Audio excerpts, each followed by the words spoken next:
এই বিষয়টা কি কেউ খেয়াল করে দেখেছেন যে এবারের লোকসভা নির্বাচনের প্রচারে বিজেপি বা তৃণমূল কোন রকম সঠিক দিশা মানুষের কাছে নিয়ে আসতে পারছে না?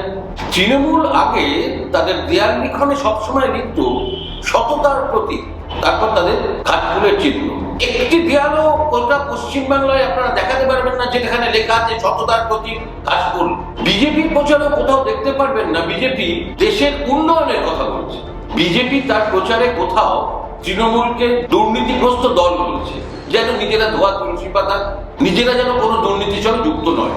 অথচ এর মধ্যেই বিজেপির চালু করা নির্বাচনী বন্ড এবং সিএএ প্রক্রিয়া দুটোই যে সংবিধান বিরোধী সেটা আপনারা জেনে গেছেন। আবার কোথাও বিজেপি বলছে রাম মন্দিরের কথা বা সাম্প্রদায়িক মেরুকরণের চেষ্টা করে যাচ্ছে তারা।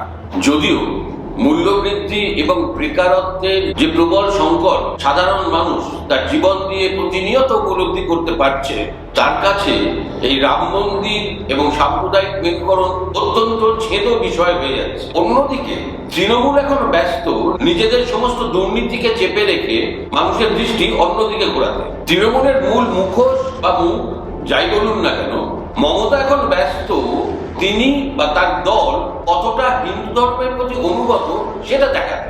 মমতা বলছে তার দল চাকরিহারাদের পক্ষে, কিন্তু একবারও বলছে না যারা বেআইনি ভাবে চাকরি পেয়েছে তাদের বিপক্ষে তৃণমূল দল।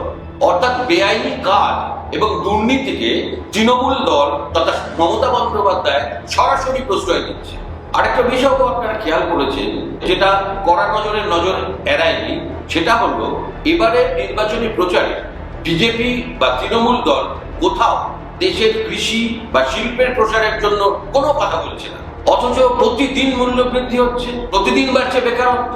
এই দুটো দলের সেদিকে কোনো নজরই নেই। গোটা দেশের মানুষকে কিভাবে সেই পথ থেকে ফিরিয়ে এনে নতুন দিকের দিশা দেখাতে পারবে তার কোনো কথাই যারা বলছে না।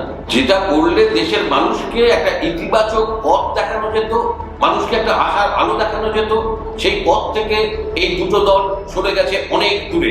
এই দুই দলের রক্ষণাত্মক প্রচারের থেকে বামপন্থীদের যে প্রচার মুখে ভাত চাই হাতে কাজ চাই অনেক বেশি এগিয়ে যাচ্ছে। আজকে এ পর্যন্তই। আপনারা ভালো থাকবেন এবং সতর্ক থাকবেন। সবসময় মনে রাখবেন চকচক করলেই শোনা হয়। আমাদের চ্যানেলটি দেখতে থাকুন, লাইক করুন, শেয়ার করুন এবং সাবস্ক্রাইব করুন, কমেন্টস করুন। আপনাদের কমেন্ট আমাদের পাশে।